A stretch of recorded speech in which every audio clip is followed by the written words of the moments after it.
Assalamualaikum warahmatullahi wabarakatuh. Bismillahirrahmanirrahim. Ila hadratin Nabiyil Mustafa Muhammad sallallahu alaihi wasallam wa ala alihi wa sahbihi ajma'in. Lahumul Fatihah. A'udzu billahi minasyaitonir rajim. Bismillahirrahmanirrahim. Alhamdulillahi rabbil alamin. Arrahmanir rahim. Maliki yaumiddin. Iyyaka na'budu wa iyyaka nasta'in. Ihdinas siratal mustaqim. Siratal ladzina an'amta 'alaihim ghairil maghdubi 'alaihim waladdallin. Rabbi ighfirli wa liwalidayya amin. Hadiyatan minna ila arwahi masyayikhina wa li muallimina wa li murabbi ruhina wa liman ajazana wa li mursyidina wa li ulamaina wa li muassis wal masyayikh nahdlatil ulama ajma'in wa li awliya tis'ati wa li songo ajma'in, khususan ila ruhi sultanil awliya Syekh Al-Qadir Al-Jilani radhiyallahu anhu, khususan ila ruhi Syekhun Nakahar murabbi ruhina, khususan ila ruhi musannif muallif kitab Lubabul Hadis al-imamul muhaqqiqin wa zubdatul arifin al-hafidh al-muhaddis al-mufassir Imam Suyuti al-Syafi'i al-Ash'ari al-Misri rahimahullah, wa ila arwahi masyayikhina fil makhatub ireng Jombang ajma'in, wa ila arwahi masyayikhina fil makhad Darul Ulum Rejoso Peterongan Jombang ajma'in, wa ala jami'i usulihi wa furu'ihi wa aswajihi wa dhurriyyatihi wa ahli silsilatihi wa muridihi wa muhibbihi wa jam'iyyatihi wal akhidina minhum radhiyallahu anhum. Lahumul Fatihah. A'udzu billahi minasyaitonir rajim. Bismillahirrahmanirrahim. Alhamdulillahi rabbil alamin. Arrahmanir rahim. Maliki yaumiddin. Iyyaka na'budu wa iyyaka nasta'in. Ihdinas siratal mustaqim. Siratal ladzina an'amta 'alaihim ghairil maghdubi 'alaihim waladdallin. Rabbi ighfirli wa liwalidayya amin. Thumma ila abaina wa ummahatina wa jaddatina wa jaddatina wa ila arwahi man fataha hadhil qaryah wa man aqamaha wa li jami'il muslimina wal muslimat wal mu'minina wal mu'minat al ahya'i minhum wal anwat khususan ila arwahi ahli kubur man hadara fi hadzal majlis ghafarahumullah lahumul fatihah. A'udzu billahi minasyaitonir rajim. Bismillahirrahmanirrahim. Alhamdulillahi rabbil alamin arrahmanir rahim maliki yaumiddin. Iyyaka na'budu wa iyyaka nasta'in ihdinas siratal mustaqim siratal ladzina an'amta 'alaihim ghairil maghdubi 'alaihim waladdallin. Rabbi ighfirli wa liwalidayya amin bi barakati majlis ilmi bi barakati syahr Ramadan. Mugi-mugi kita lan keluarga kita sedaya diparingi sehat wal afiat lahir batin, kathah lan barokah rezekine, selamat dunia akhirat lan wonten alangan kanggo menapa-menapa biidnillahi wa ridallah lahumul fatihah. A'udzu billahi minasyaitonir rajim. Bismillahirrahmanirrahim. Alhamdulillahi rabbil alamin arrahmanir rahim maliki yaumiddin. Iyyaka na'budu wa iyyaka nasta'in ihdinas siratal mustaqim siratal ladzina an'amta 'alaihim ghairil maghdubi 'alaihim waladdallin. Rabbi ighfirli wa liwalidayya amin. A'udzu billahi minasyaitonir rajim. Bismillahirrahmanirrahim. Alhamdulillahi rabbil alamin. Allahumma salli wa sallim wa barik ala sayyidina Muhammadin wa ala alihi wa sahbihi ajma'in. Wa la hawla wa la quwwata illa billahil aliyyil azim. Amma ba'du. Ingkang kula hormati para hadirin sedaya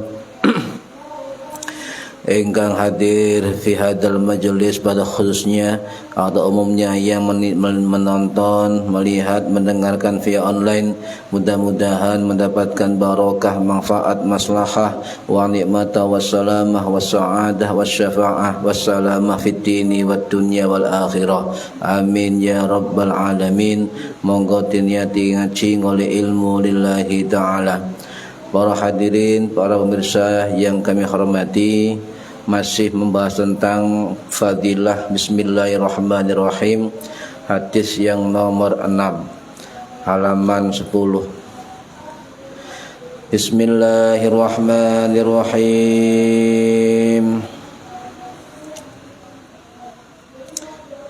Wa qala lan tawu sapa Kanjeng Nabi Muhammad sallallahu alaihi wasallam, innallaha sa'tamane Gusti Allah subhanahu wa ta'ala iku zayyana samai maes-maesi sapa Gusti Allah as-samaa ing langit bil kawakibi kelawan pira-pira bintang, kelawan pira-pira lintang. Wa zayyana lan maes-maesi sapa Gusti Allah al malaikata ing malaikat-malaikat bi Jibril kelawan malaikat Jibril. Wa zayyana lan maes-maesi sapa Gusti Allah al jannata ing swarga bil khuri lawan pira-pira bidadari wal kusuri lan gedung-gedung. Wa zayyana lan maes-maesi sapa Gusti Allah taala al anbiya ing pira-pira nabi bi Muhammadin kelawan Nabi Muhammad sallallahu alaihi wasallam. Wa zayyana lan menghiasi lan maes-maesi sapa Gusti Allah taala al ayyama ing pira-pira dina bi yaumil jumu'ati kelawan dina Jumat. Wa zayyana lan maes-maesi sapa Gusti Allah taala al layali ing pira-pira wengi bilailatil qadri kelawan malam Lailatul Qadar. Wa zayyana lan maes-maesi sapa Gusti Allah taala asyhuru ing pira-pira ulan, asyhuru ing pira-pira ulan bi syahri ramadhana kelawan ulan Ramadan. Wa zayyanal masajida wa zayyana lan maes-maesi sapa Gusti Allah al masajida ing pira-pira masjid bil Ka'bati kelawan Ka'bah. Wa zayyana lan maes-maesi dan menghiasi sapa Allah taala al kutubu ing pira-pira kitab bil Qur'ani kelawan Al-Qur'an wa zayyana lan maesi sapa Gusti Allah Al-Qur'ana ing Al-Qur'an fi bismillahirrahmanirrahim kelawan bismillahirrahmanirrahim. Situ ae akeh dawa hadise ya. Hadise dawa. Para hadirin ingkang minulya, ini hadis yang ke-6 ya. Hadis yang ke-6 kalau di pesantren guru saya mengatakan judul hadis ini 10 yang dihiasi 10. 10 yang dihiasi 10 atau 10 hiasan terhadap 10. Ada 10 yang dihiasi oleh 10. Bingung ini. Intinya ada sesuatu 10 dihiasi oleh 10, masing-masing oleh satu hiasan. Coba kita perhatikan satu persatu nggih. Wa zayyana sama abil kawakibilan menghiasi lan maes-maes sapa Gusti Allah asama ing langit bil kawakibi kelawan lintang-lintang, kelawan bintang. Ini hadis ini itu masyhur, memang dalam Al-Qur'an sudah diceritakan oleh Gusti Allah. Banyak sekali ayat-ayat yang menjelaskan tentang bintang di langit. Termasuk surat As-Saffat ayat 6, inna zayyana sama'ad dunya bizinatil kawakib. Saat temene telah menghiasi langit ya. Saat temannya telah menghiasi langit dunia yang terdekat dengan hiasan bintang-bintang. Ya. Ini Al-Qur'an. Ini Al-Qur'an. Nah, sebelum bahas bintang ya, kudu bahas langit, bahas angkasa raya. Kira-kira kita ini hidup di galaksi mana? Galaksi Bima Sakti, ya. Galaksi Bima Sakti. Padahal ini satu galaksi, ya. Padahal jumlah galaksi kalau dihitung semua oleh para antariksawan, astronom itu kurang lebih ada 2000 triliun galaksi. 2000 triliun galaksi. Dan kita ada dalam galaksi sing jenenge Bima Sakti. Jadi si ono 1999 triliun galaksi. Dan ya sak cilik menungsa ya. Pemane semut tambah cilik mana? Ya. Nah, bintang-bintang di galaksi ya itu termasuk Nyusewu dalam Bima Sakti saja ya. Informasi dari kalangan muslim ahli antariksawan ya. Ya itu sudah ada ahli antariksawan waktu abad-abad 800-an, 700-an ada. Bima Sakti saja itu kurang lebih ada 100 miliar bintang. 100 miliar bintang. Nah, coba kita hitung. Kalau satu galaksi Bima Sakti ada kurang lebih 100 miliar bintang. Dipadakno wis kali 2000 triliun ono pirang bintang. Kasih ngitung ya Ben, gak usah dihitung, ngeluh ya dihitung. Jadi ono piro? Ono 200 miliar triliun bintang. Itu masih rata-rata galaksi 100 miliar bintang. Ya. Nah, Bima Sakti ini selain ada 100 miliar bintang, informasinya ada 400 ya selain 100 miliar bintang ada 400 juta planet. Gak ngerti bener boga ya. Nah, ukuran dari Bima Sakti kita ini ya 100.000 sampai 200.000 perjalanan tahun cahaya. Omboy galaksi Bima Sakti. Sak cahaya piro kecepatane sampean? Diukur ambek kecepatane menungso. Masyaallah. Butuh pirang juta tahun untuk nyampe ujung barat dan ujung timur dari Bima Sakti. Ini hanya perkiraan ya. Ini hanya perkiraan. Tidak ada manusia memastikan berapa jumlah planet di Bima Sakti. Tidak ada. Iki si Bima Sakti dorong sing Bima planet atau galaksi yang lain ya. tidak bisa diperkirakan, tidak bisa dihitung. Itu perkiraan dari alat yang dibuat oleh manusia. Tidak ada yang tahu pasti yang sebenarnya kecuali Allah Subhanahu wa taala. Ya. Nah, bagaimana bintang diciptakan oleh Allah? Kalau kita melihat dari fungsi-fungsi planet bintang yang dijelaskan oleh ilmiah ya, ilmu ilmiah dalam ilmu astronomi antariksa, itu agak berbeda dengan syariat. Ya, coba kita lihat ya, lihat Al-Mulk ayat 5, sering kita baca ini kan. Walaqad zayyana as-samaa'a ad-dunya bimasabihi wa ja'alna rajuman lisyayatin wa a'tadna lahum 'adzabas sa'ir. Ini berarti pendekatan ilmiah dengan pendekatan Quran berbeda. Cuma kita yakin Al-Quran ini lebih ilmiah daripada yang paling ilmiah yang diciptakan oleh manusia.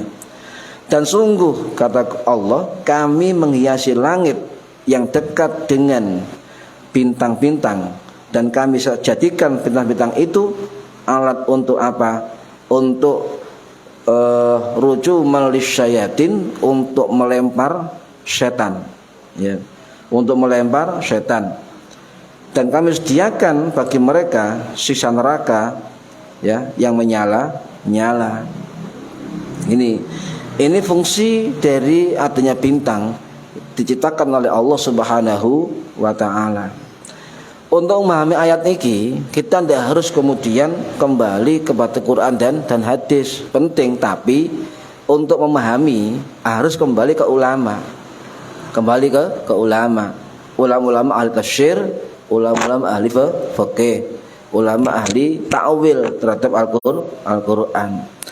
Salah satu ulama yang menafsiri tentang fungsi bintang dalam Al-Mulk ayat 5 ini adalah Al-Imam ya, Al-Mufassir Ibnu Jarir At-Tabari rahimahullah, yang wafat tahun 923 Masehi di Baghdad, Irak, dalam kitab Jami'ul Bayan li fi ta'wilil Quran ya, Al-Jami'ul Bayan fi ta'wilil Quran, atau masyhur dengan sebutan kitab tafsir At-Tabari ya, itu ulama ahli hadis dan juga ahli Quran.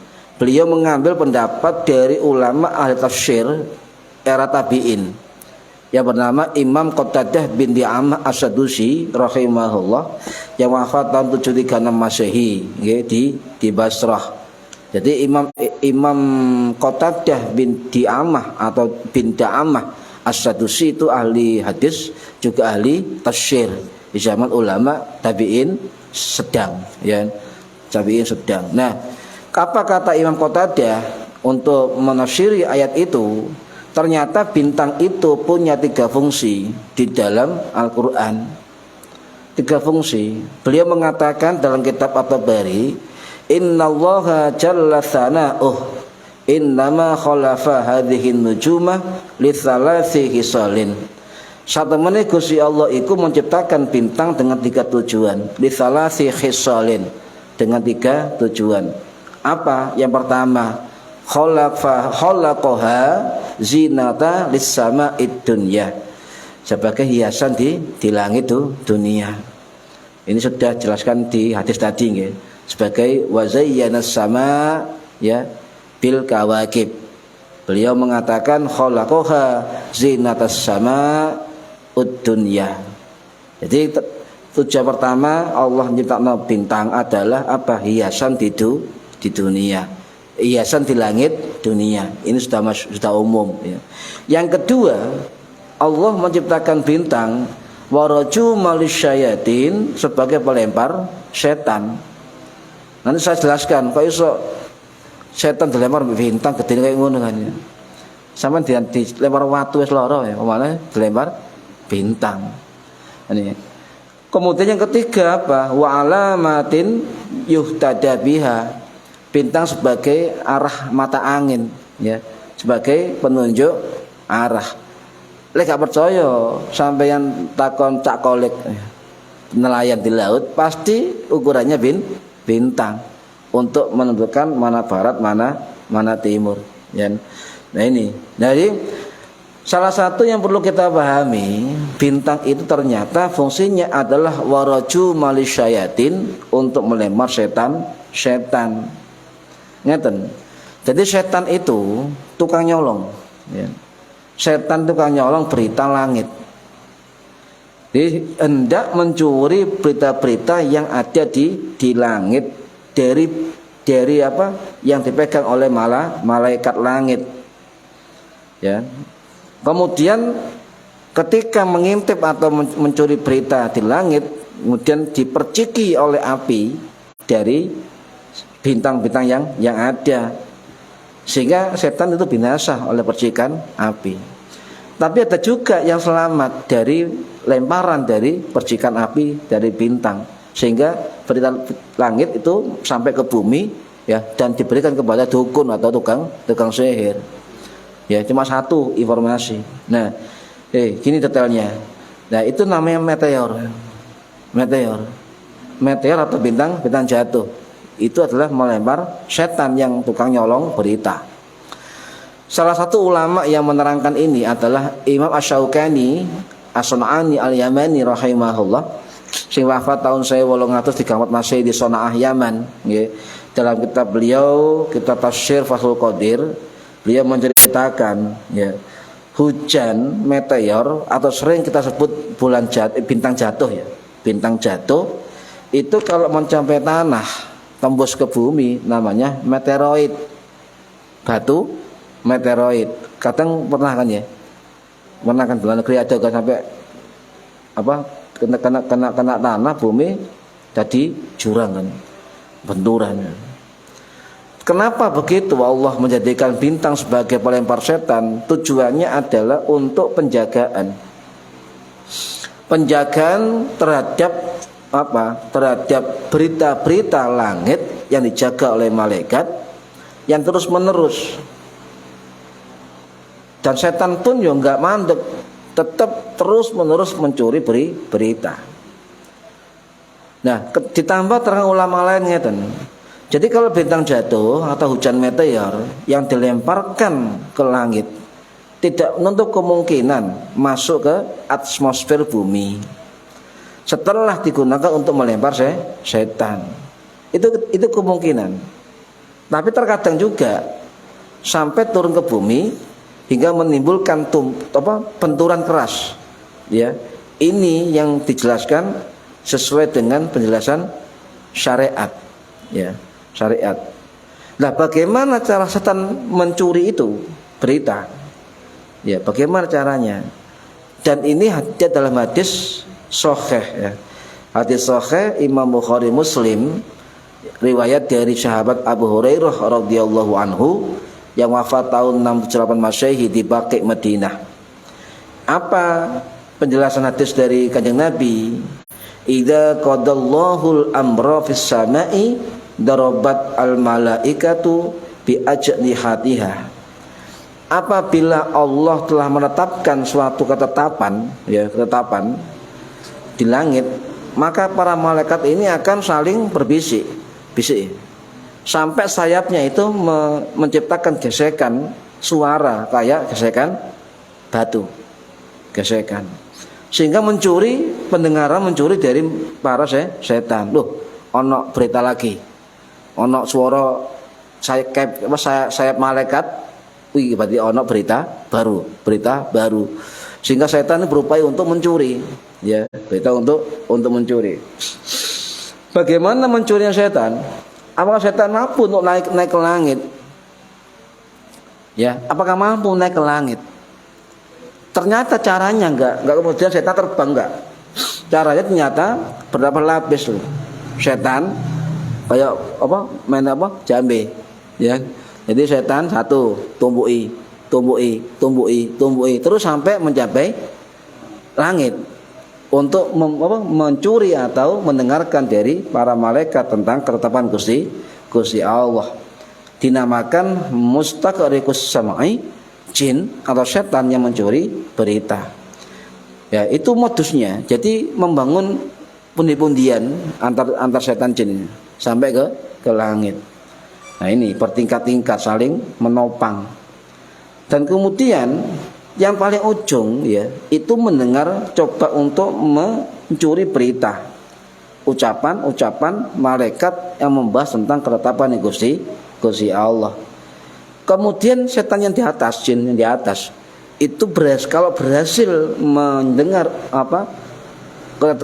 berita dari langit disampaikan ke bawahnya sampai ke setan yang paling bawah ya.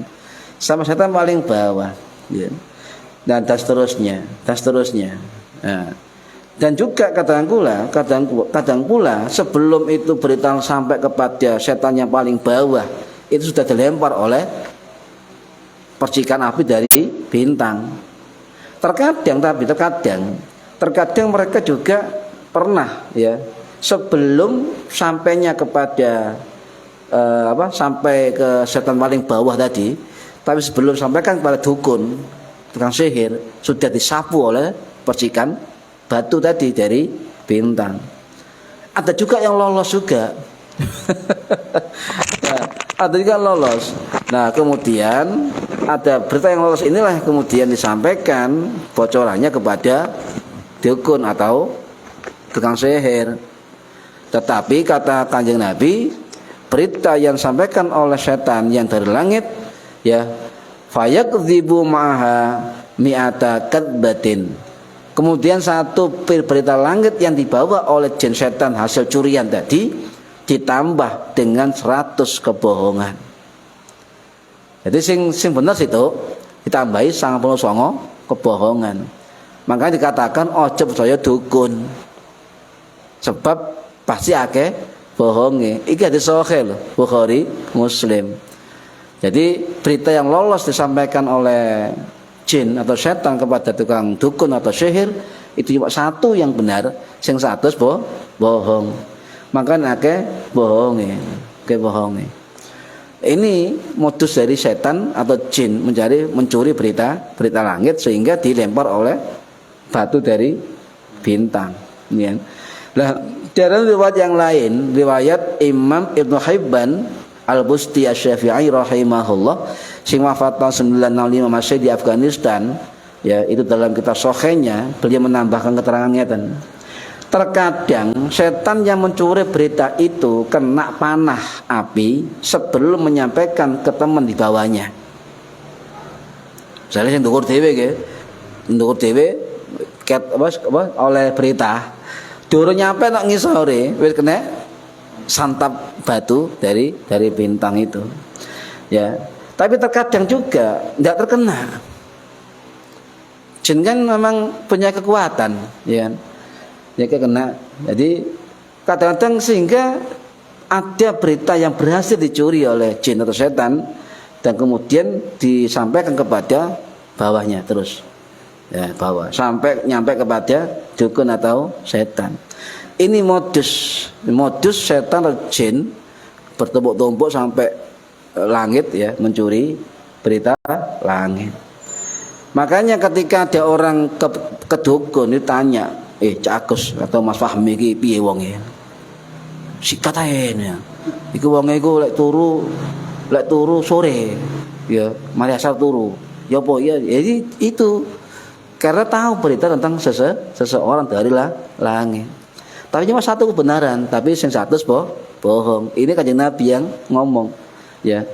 Lah, kemudian dari situlah Kanjeng Nabi mengatakan, wong lek sapa dukun, maksudnya dukun sing ngandel jin itu salat tidak diterima selama 40 hari. Ini kemudian ada ungkapan hadis Kanjeng Nabi. Wis kata-kata kok sampai proses bagaimana dukun ngelola informasi ya tambah dawane. Ngono kitabe dhewe. Kita perdukunan.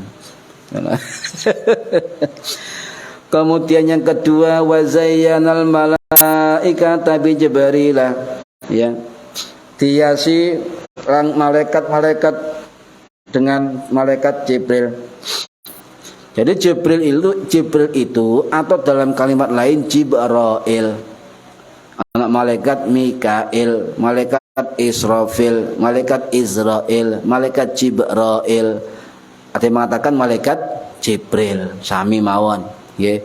Nah, malaikat Jibril ini dulunya bukan sayyidul malaika, bukan pemimpin malaikat.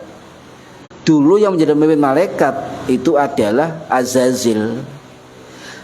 Yang anehnya Azazil itu bukan malaikat.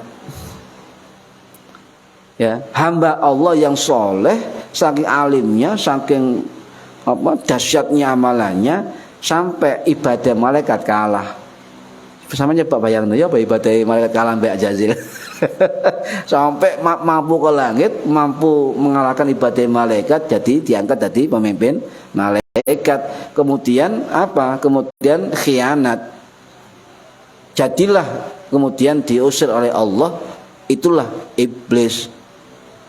Jadi iblis itu sebenarnya adalah hamba yang berhati yang berkekuatan malaikat, pernah jadi pemimpin malaikat, ya, tapi kemudian menjadi pengkhianat, durhaka kepada Allah. Itulah kemudian disebut iblis. Yo, hati-hati dadi wong alim sampean. Iblis kula alim yo apa? Dadi pemimpin malaikat. Dadi musuhe Gusti Allah. Dadi musuhe Kanjeng Nabi. Dadi musuhe hambane umat Kanjeng Nabi niki. Nah, kemudian pemimpin atau panglima tertinggi dari malaikat, ya, atau sayyidul malaikah, atau imamus sama, imamu ahlus sama, pemimpin langit, atau terkenal dengan Ruhul Kudus, adalah malaikat Jibril alaihis salam. Nah, ini, jadi malaikat Jibril itu akhirnya menjadi sayyidul malaikah, imamus sama, atau Ruhul Kudus. Di dalam surat Inna anzalna fi lailatul qadr, terakhir ada Ruhul Kudus, ya, itu malaikat Jibril.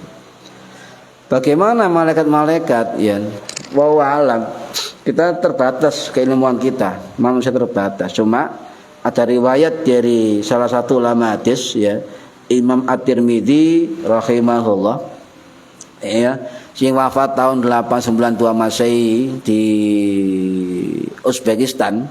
Juga ini riwayat dari Imam Abdul Razak As-San'ani rahimahullah yang wafat tahun 827 Masehi dalam kitab Al-Musannaf, ya. Juga ada dalam kitab Musnad Ahmad bin Hanbal rahimahullah sing wafat tahun 855 Masehi di Baghdad. Apa keterangannya? Ya, ini ada dua riwayat. Ada riwayat dari sahabat Abu Dzar Al-Ghifari radhiyallahu an sing wafat tahun 652 Masehi, ya. Kemudian juga ada riwayat jalur dari Ibu Aisyah radhiyallahu anha yang wafat tahun 678 Masehi di Baqi Madinah. Napa riwayate dawa hadise, cuma ngeten kesimpulannya. Berapa jumlah malaikat? Ya. Tahu ya, Mas? Jumlah malaikat pira? Wis akeh-akeh lah. Contoh wong situk ana sing ngomong satu orang itu dijaga oleh 5 malaikat sak wong. Logikanya berarti jumlah malaikat lebih banyak dari jumlah manusia. Itu pun rong sip, kan. Malaikat rong sip, Raqib Atid niku rong sip. Asar sampai subuh. Ya, logikanya berarti 24 jam kalau rong sip berarti bisa 7 sampai 10 malaikat, ya. Nah, dari jumlah malaikat tidak tahu. Cuma hadis Imam Tirmidzi dari Abu Dzar Al-Ghifari itu mengatakan, ya, tiada tempat empat ruas jari, 4 ini, ya, 4 jari ini, tempat di langit. Tidak ada tempat di langit seluas 4 jari, ya, 4 jari. Tidak ada malaikat yang bersujud. Jadi tidak ada tempat 4 jari di langit kecuali ada malaikat yang bersujud, bertasbih, beribadah kepada Allah. Ya. Ini bayangkan, ya apa pakai langit ambek malaikat, ini kan, belum bumi. Tidak ono pijakan di bumi, satu pijakan itu tidak ada malaikat, pasti ada malaikatnya. Dan ini akeh piro malaikatnya. Ya. Pernah ngaten Kanjeng Nabi pernah ketika kumpul dengan sahabat. Sahabat-sahabat sama dengar dah langit bergemuruh. Langit bergemuruh. Kayak bangunane kan? Krek ya. Semingi. Krek. Aku lali gak nyampe nang WA. Ayo maca subhanallah walhamdulillah wala ilaha illallah Allah lali gak WA ya. Semingi suwe kan? Aku eling dawuh Kanjeng Nabi. Sahabat-sahabatku, sampean krungu enggak langit bergemuruh? Guru kayak ngono. Kayak wingi ku, ngene. Guru kayak ngono paling ya, bergemuruh kan ya sing ngono iku langit. Apa jawab sahabat? Mboten Kanjeng Nabi. Ana sing ngomong, nggih Kanjeng Nabi. Ya padha. Gemuruh. Kemudian yang enggak dengar tanya, yang dimaksud apa yang bergemuruh ya Rasulullah? Ya. Kanjeng Nabi dawuh, langit itu merintih. Langit merintih. Apa ngerintih kowe? Lek Jawa. Sambatan, ya. Sambatan berat menopang jumlah malaikat. Berat menopang. Ya. Jadi merintih. Ini kemudian sebab di langit tidak ada satupun tempat setelapak kaki pun kata Kanjeng Nabi itu tidak dihuni oleh malaikat. Malaikat yang sujud, malaikat yang rukuk, malaikat yang berdiri, malaikat yang bertasbih, berzikir atau rukuk, ya, itu bergemuruh langit itu, bergemuruh. Ini hadis dari Imam At-Tirmidzi. Ya, itu. Berarti jumlah sampeyan iso ngitung ya. Gak iso ngitung, cuma iso nggambarno ya. Piro jumlah malaikat. Contoh maneh? Kanjeng Nabi ketika Isra Mi'raj itu pernah ngimami namanya Baitul Ma'mur. Ka'bahe langit. Lek Ka'bahe wong menungso itu namanya Ka'bah, kiblat. Ya. Di langit ada namanya nggone tawafe malaikat, masjidnya malaikat namanya Masjid Baitul Ma'mur. Kanjeng Nabi dawuh ya, di situ setiap hari dimasuki oleh 70.000 malaikat yang sholat dan tidak boleh kembali lagi. Sab'ina malaikah, enggak boleh kembali lagi. Bayangno zaman Kanjeng Nabi 1400 tahun yang lalu, satu hari 70.000 malaikat sholat di dalam Baitul Ma'mur dan tidak boleh kembali lagi. Bisa nggambarno akeh malaikat. Ya, 1400 tahun pirang dina itu. Sampai saiki. Ya. Itu bisa digambarkan. Nah, ketika malaikat di Baitul Ma'mur ini hadis sahih. Hadis Bukhari, Muslim. Contoh lagi untuk menggambarkan jumlah malaikat di neraka. Di neraka itu tempatnya menggantung. Ya, menggantung, kemudian diikat oleh ujung-ujungnya, ditarik, diikat oleh 70.000 malaikat bergantian. Nah ini piro jumlahe malaikat. Jadi gantung neraka iki. Cara logika kita ndek-ndekan, nah ini lukur ya apa. Ya kan? Satu percikan api neraka yang satu tetes ketika api neraka jatuh ke bumi, ya, gunung hancur berkeping-keping, gunung hancur berkeping-keping. Sak tetes tok. Nah ini ya neraka ceblok, ya ombon neraka timbang bumi. Nah contoh lagi, ini riwayat Abu Hurairah ya. Hurairah, hadis riwayat sahih Imam Ibnu Khuzaimah Asy-Syafi'i rahimahullah yang wafat tahun 923 Masehi di Naisabur Iran ya. Itu mengatakan bahwa ketika malam Lailatul Qadar ya, menyebutkan beliau malam Lailatul Qadar ketika malam 27 dan malam 29. Memang begitu hadisnya. Ketika malam Lailatul Qadar malam 27 dan malam 29 kata Abu Hurairah dalam hadis riwayat Ibnu Khuzaimah rahimahullah, jumlah malaikat yang turun ke bumi lebih banyak dari jumlah yang bisa dihitung oleh manusia, lebih banyak dari jumlah manusia.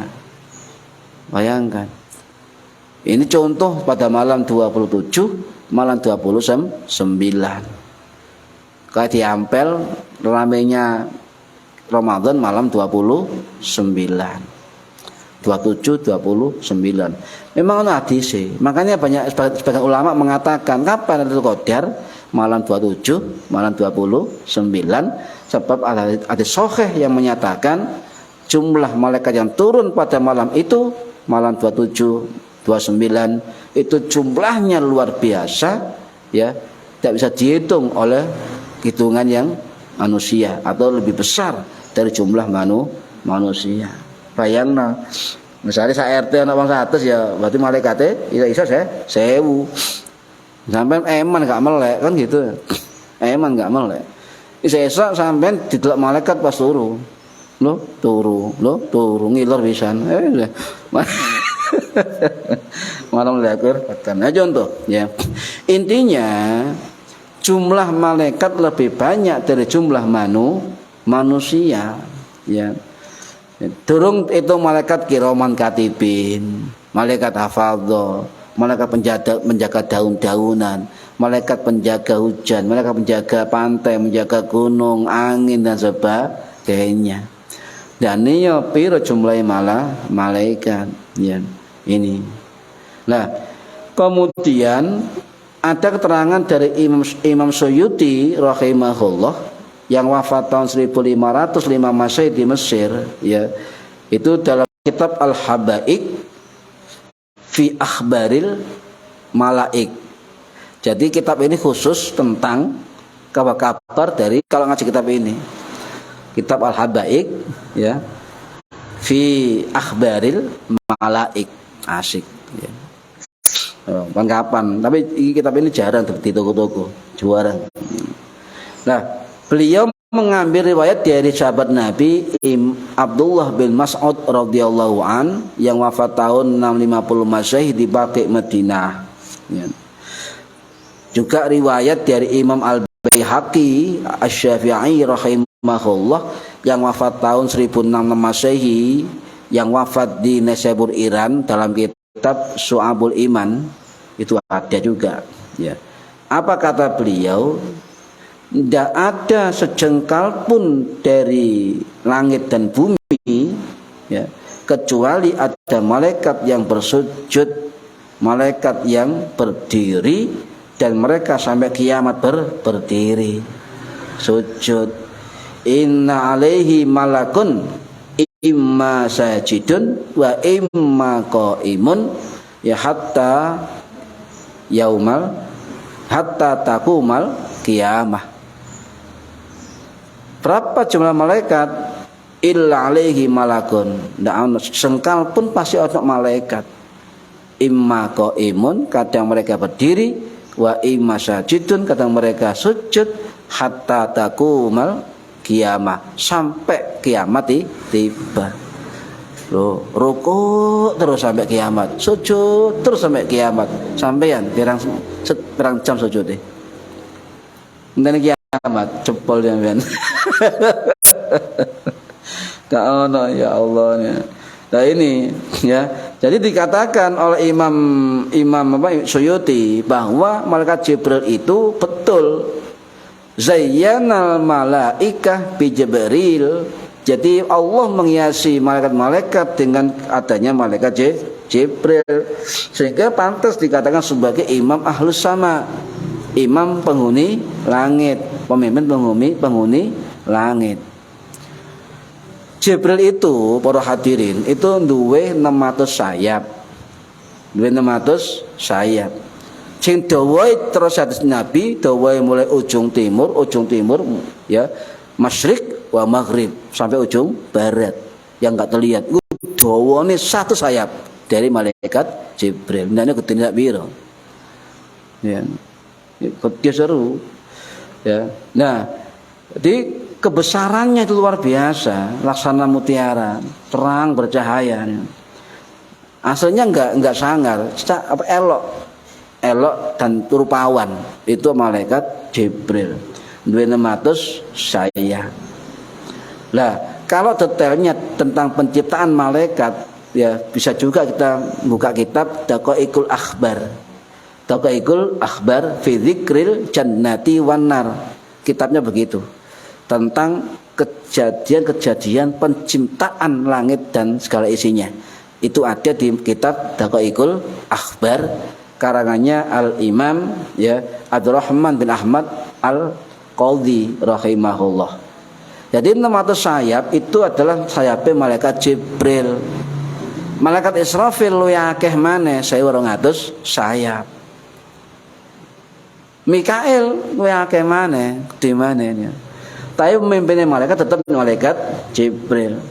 Bahkan kata informasi kitab Daqaiqul Akhbar, matahari yang kita lihat itu di tengah-tengah kedua mata malaikat Jibril.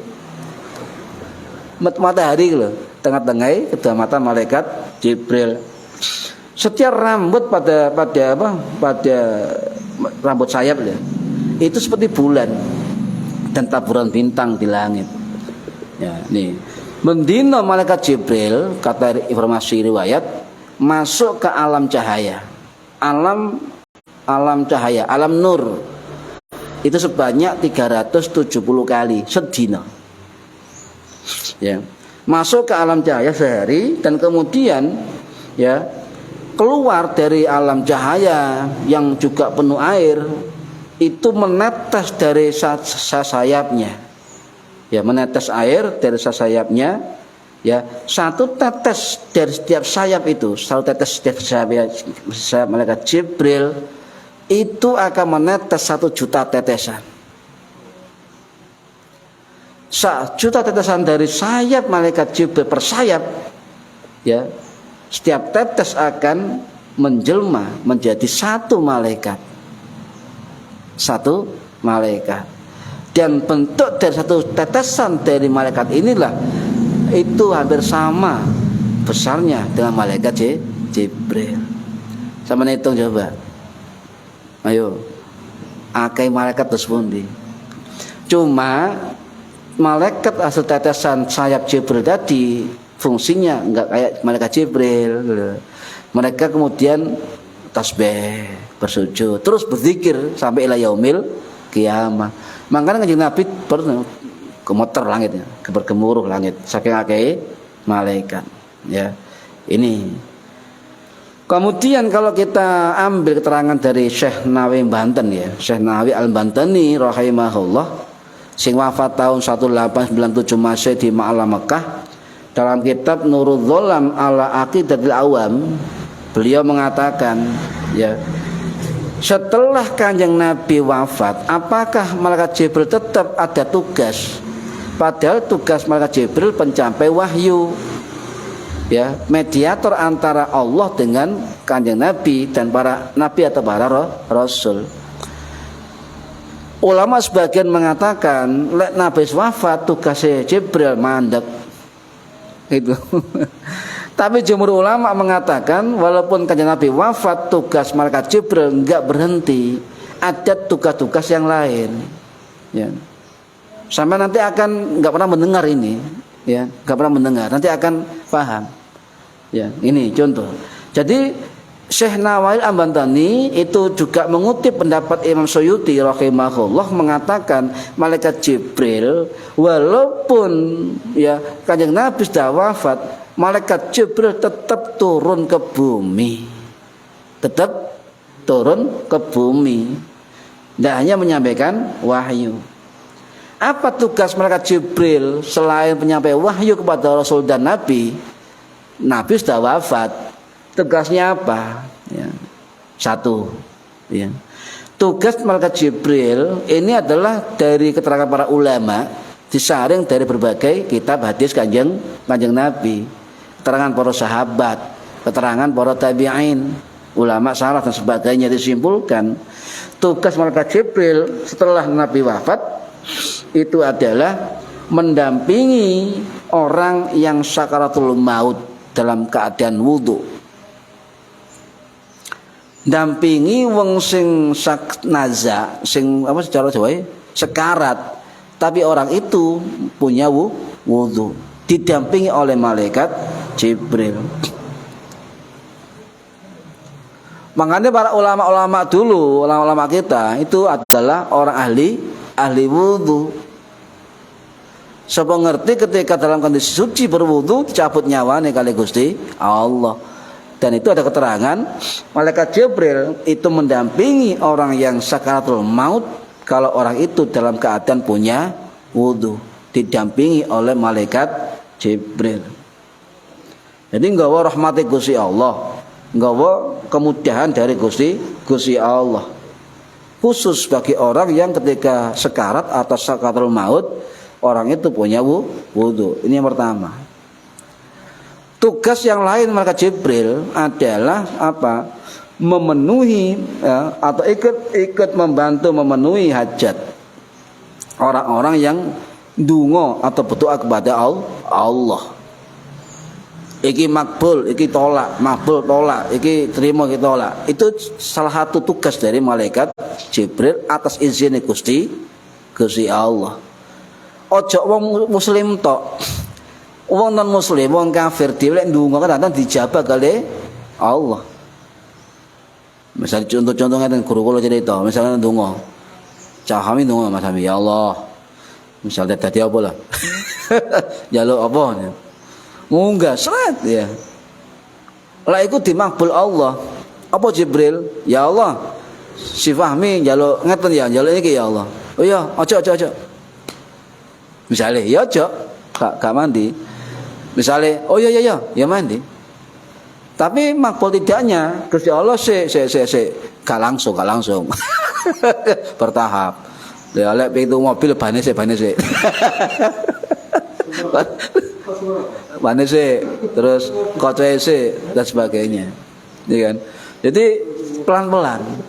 Ndolek waktu sing pas. Sik. Lah kok njaluk mobil iki sik. Pas. Engko wayahe engko.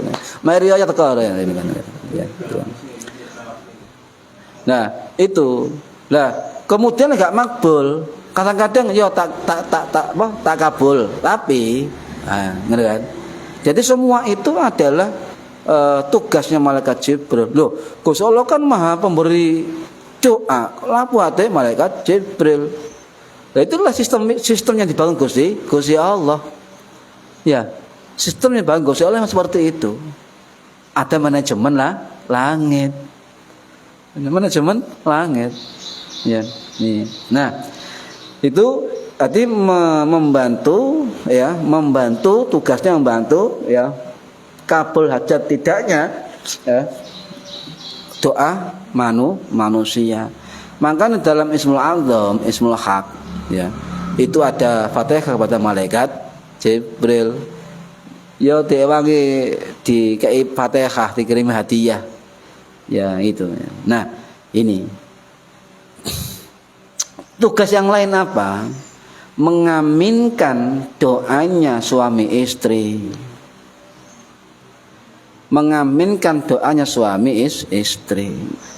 Guru kula ngeten, sak bojo ini ojo donga ya monggo lah donga dhewe-dhewe sing karepe. Tapi ada satu doa yang sama-sama menjadi impian bersama. Saling mendoakan. Isok ndonga bareng mari salat, isok ndonga dhewe-dhewe tapi isine padha. Paham ya? Ojo kemudian bojo sampean kepengin ngulon, sampean pengin ngetan. Bingung malaikate. Iki piye iki? Mengaminkan doa pasangan, khususnya pasangan yang sudah hamil istrinya, didoakan oleh malaikat Jibril ya, fase mengandung. Kemudian ketika waktunya 4 bulan ada kan waktunya meniup janin ya, meniup janin, baru Jibril turun ikut serta meniupkan ruh di dalam janin perempuan yang mengandung. Itu juga tugas dari malaikat Jibril alaihi salam. Baru ngerti jamin kan? Baru ngerti. Makanya lek ngandung aja lali Fatihah malaikat Jibril. Didongakno ya, dongakno. Kemudian apa lagi?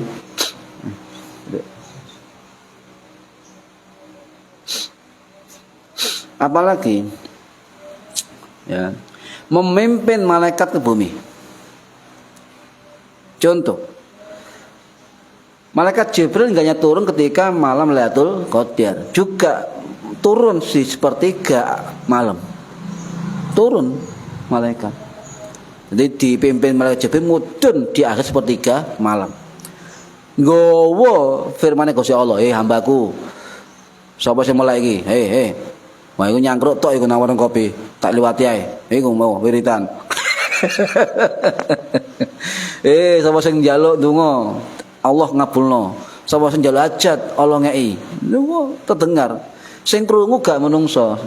Sing krungu binatang-binatang yang non manusia krungu dengan sautane Gusti Allah di tiap sepertiga malam. Malaikat mudun. Makanya saya pernah tanya kepada Gus Kahar rahimahullah, Gus, aku pengen oleh Lailatul Qadar. Terus pun carane Gus. Apa jawabannya Gus Kahar? Nah, sampean lapo ngenteni malam Lailatul Qadar? Gak usah. Ya, di Ramadan golek tapi Lailatul Qadar itu saat temene setiap malam turun di sepertiga malam. Itu hakikatnya malam turunnya Lailatul Qadar di akhir sepertiga malam. Nah, pas masalahannya sampean melek enggak, ngono lho. Iku masalahe. Jadi saya mengambil intisari, kalau kita ingin juga mendapatkan malam Lailatul Qadar, saya ambil kesimpulan sendiri. Oh berarti setiap malam saya harus bangun untuk taqarrub ilallah, untuk narik oleh malam Qadar ketika bulan Ramadan. Sampeyan wis masyhur cagus wiritan sepertiga malam, katangi turun. Males tanggo terdaftar ngono. Nah, ketika mau Qadar terdaftar. Ya.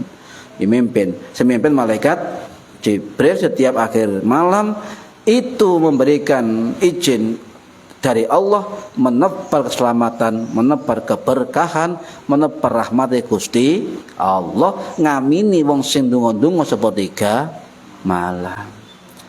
Niki ya. Niki, jadi itu dalam kitab Su'adul Iman, Imam Baihaqi itu juga jelaskan ngeten. Tugas lain Jibril alaihissalam adalah malaikat yang mengurus angin. Angin itu sing ngurus malaikat Jibril. Sing teknis operasional ya para mandor, para foreman, para pekerja, para outsourcing. Loh, memang itu manajemen malaikat. Kenapa sing ngurusi malaikat Jibril? Jadi, makanya apa kok ana angin kuat di adzan ya. Kecuali ana adzan malaikat dia pasti jawab adzan. Pasti jawab adzan. Ya, sampai aja sembarangan. Ndak boleh misalnya angin kuat di wis tak wudu sirek ada adzan. Ya kesuwen. Ya, langsung ngadep ngulon niat adzan. Nah, sadurunge kata guru saya Fatihahlah kepada malaikat Jibril. Nah, sing ngurusi udan sinten? Malaikat Mikail. Ya. Nah, sing nyampekno perintah-perintah ini misalnya Jibril angin, Mikail udan. Terus apa sing memerintahkan semua lini departemen? Ya, itu malaikat Israfil. Jadi kabeh tugas dhewe. Walaupun kanjeng Nabi sudah wafat, tetap malaikat Jibril dan lainnya punya tugas masing-masing. Paham?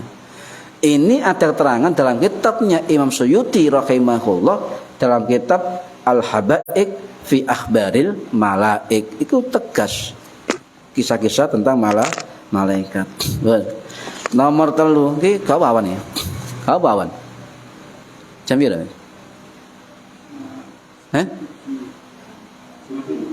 Kerja men? Enggak. Kita arek sana. Nomor 3 wa zayyana al-jannata bil khuri wal qusur.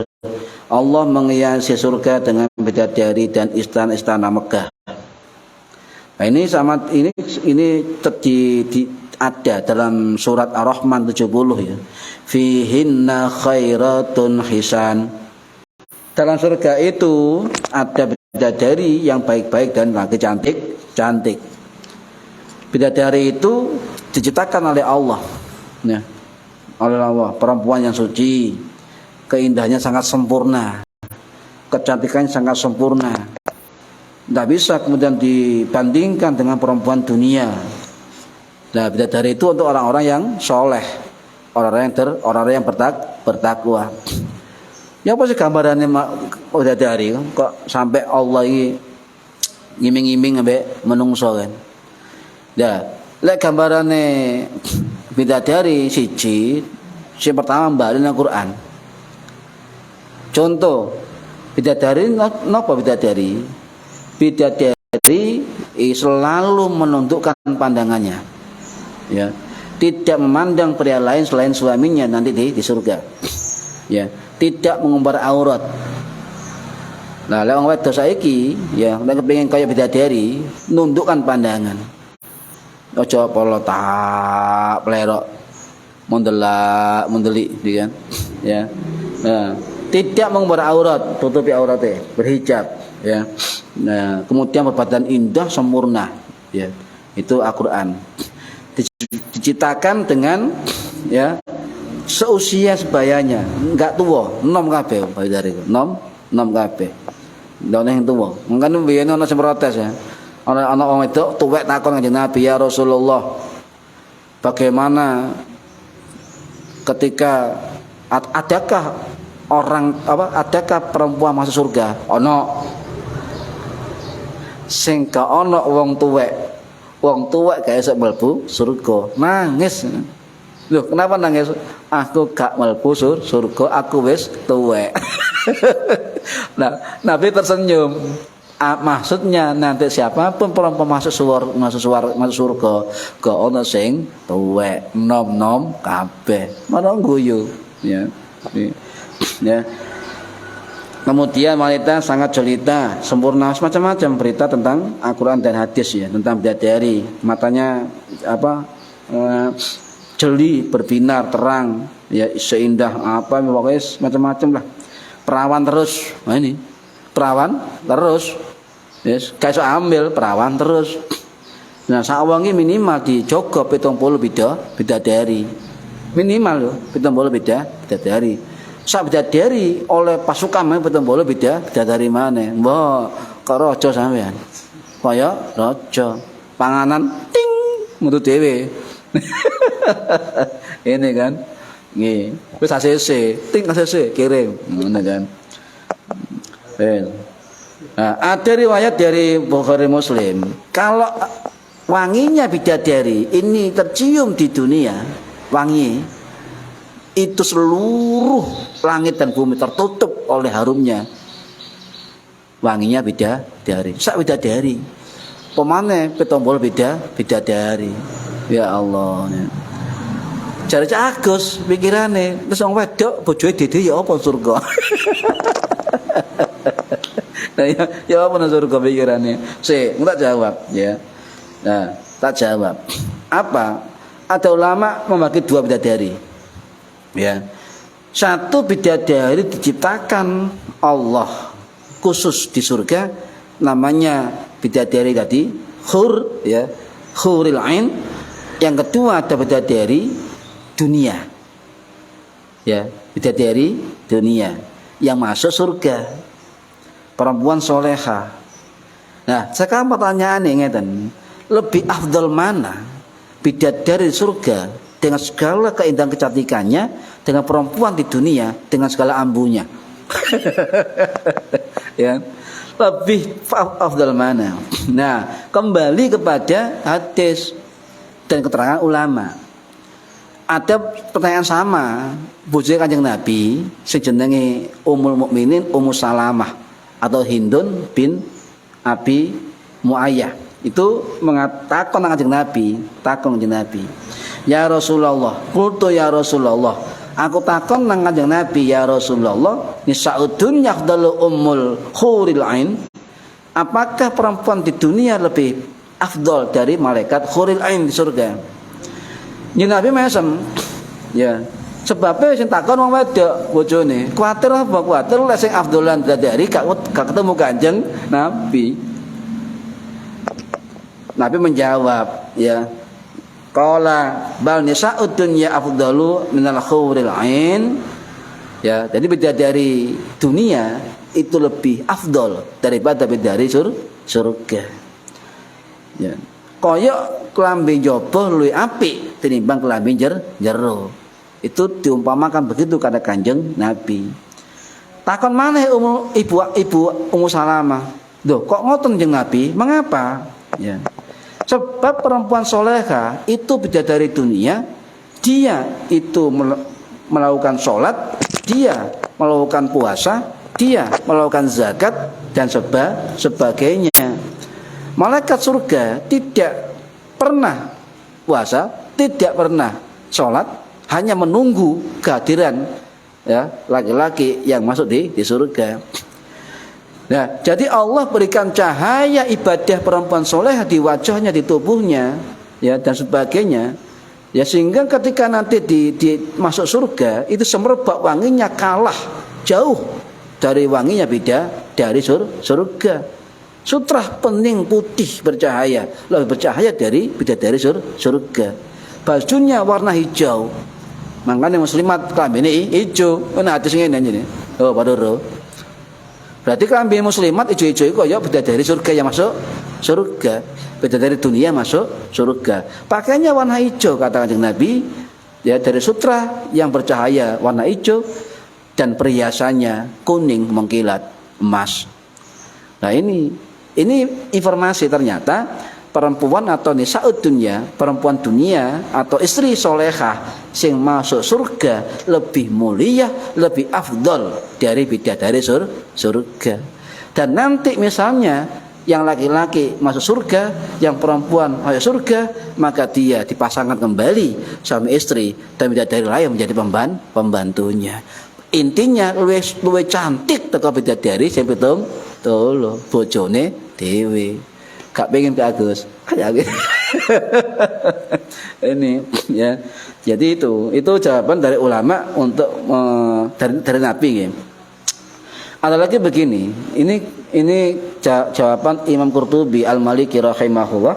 Sing wafat tahun 1873 Masehi ya di Mesir. Dalam kitab Tafsir Al-Qurtubi beliau mengatakan ngeten. Ya. Saya mengutip pendapat ulama tabi'in Al-Imam Abdullah bin Mubarak rahimahullah sing wafat tahun 797 Masehi di Irak. Ini riwayat Imam Hibban bin Abi Jabalah rahimahullah. Saat temene wanita dunia, nisa'ud dunia yang masuk surga kata beliau ya, lebih unggul segalanya ya dari bidadari surga. Paham? Mengapa? Sebab bidadari dunia atau nisa'ud dunia itu mereka ya beribadah kepada Allah, mereka beramal di dunia. Jadi intinya istri soleha itu lebih baik, lebih afdol dibandingkan dengan bidadari lek mlebu swarga ngoten. Ya. Lek misale sing lanang masuk swarga, bojone masuk neraka, ya tetep didampingi bidadari. Lho kok pirang-pirang tahun baru masuk swarga, baru digenteni bojone menjadi pemimpin bidadari di rumah tangga di surga ngoten. Ya, gak ono cemburu, gak ono surga. Tuh ya. Jadi perempuan dunia itu ya pernah ngeten. Pernah ada dialog ya antara perempuan dunia yang masuk swarga dengan bidadari. Ini riwayat dari Imam Suyuti rahimahullah, Imam Asy'arani rahimahullah sing wafat tahun 1565 Masehi di Mesir dalam kitab Mukhtasar Tadhkirul Qurtubi ya. Ada riwayat Ibu Aisyah radhiyallahu anha yang wafat tahun 678 Masehi di Baqi. Ngeten riwayatnya. Jika para bidadari merasa unggul demikian, kata Ibu Aisyah, maka perempuan dunia yang solehah itu menjawab, kami lakukan sholat, kalian tidak. Kami berpuasa, kalian tidak. kami membaca Quran, kalian tidak. Ngoten. Jawabane perempuan yang masuk surga ini, kami berwudu, kalian tidak. Kecantikanmu itu adalah tidak dari wudu, kecantikanku dari cahaya wudu. Menang bidadari nih. Ya, menang bidadari nih. Jadi itu jawaban dari perempuan Nisa'ud Dunya. Akhirnya Ibu Aisyah itu bersumpah demi Allah, ya. Demi Allah Ibu Aisyah itu. Keistimewaan perempuan dunia yang masuk surga mengalahkan para bidadari seluruh di surga. Masya Allah. Jadi satu perempuan yang soleha masuk surga lebih istimewa teko seluruh bidadari di surga, ya Allah. Dan ya bojone dhewe mlebu surga bareng. Dua anak buah sampean bidadari, ya. Jadi perempuan itu ya lebih utama ya yang soleha di dunia daripada bidadari surga dibandingkan 70.000 bidadari dibandingkan 70.000 kali lipat.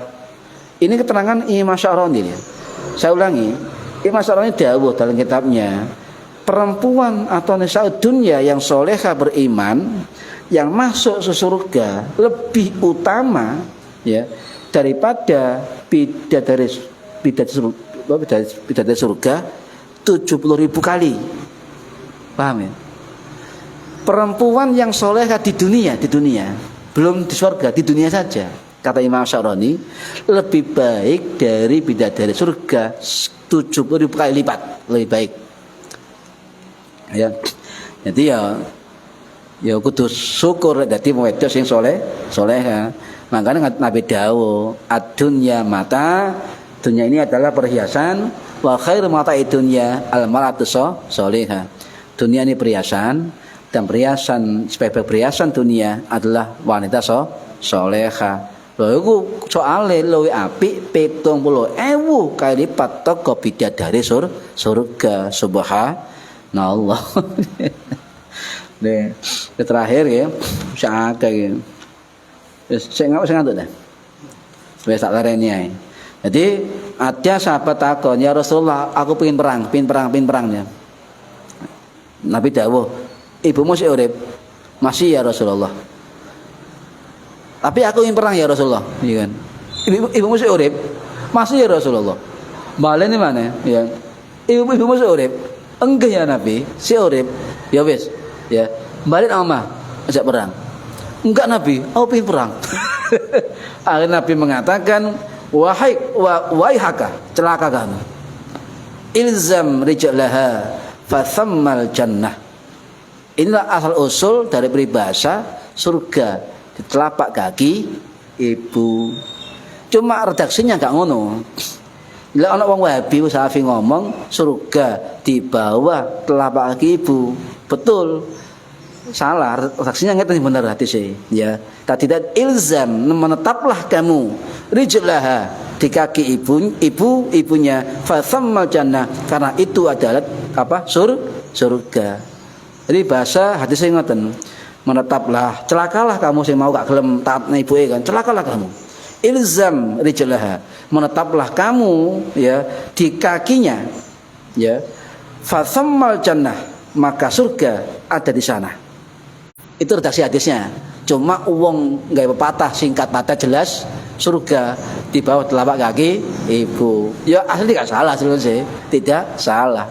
Nah, ini hadis sahih ini Ibnu Majah dari sahabat Muawiyah bin Jahimah al-Aslami. Itu ya. Jadi ilzam rijlaha fathammal jannah, maka menetaplah di kaki ibu ya, sebab di sana ada surga. Itu hadis Kanjeng Nabi. Ya nggih. Wa zayyanal anbiya bi Muhammadin, dan Allah menghiaskan nabi-nabi dengan Nabi Muhammad sallallahu alaihi wasallam. Nomor 5, wa zayyanal ayyama bi yaumil jumu'ati, Allah menghiasi hari-hari dengan hari Jumat. Bis. Untuk keterangan Jumat ini kita bahas pada hari Minggu depan, minggu ini ya. mari subuh. Yes. Oke, mugi-mugi ini masih 5 ya. 5 hiasan dengan 10 hiasan ya.